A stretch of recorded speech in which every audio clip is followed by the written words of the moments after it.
In this video, I'm going to show you how to see portfolio gains in Origin Financial. Let's get started. Go to the Invest tab from the main navigation menu.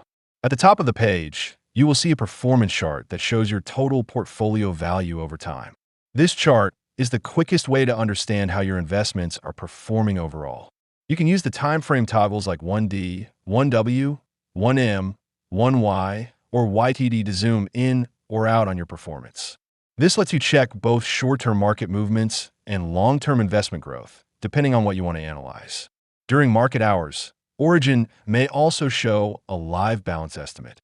This updates your portfolio value in real time based on current market prices, giving you a more immediate view of how your holdings are performing throughout the trading day. For a more detailed breakdown, go to the Holdings tab inside the Invest section. Here, you can select any stock or ETF to view its individual performance. By combining the performance chart and holdings view, you can clearly understand both your overall portfolio gains and the performance of each individual investment. If you want to support our channel, feel free to use our affiliate link in the description below. Thanks for watching, and I will see you in my next video.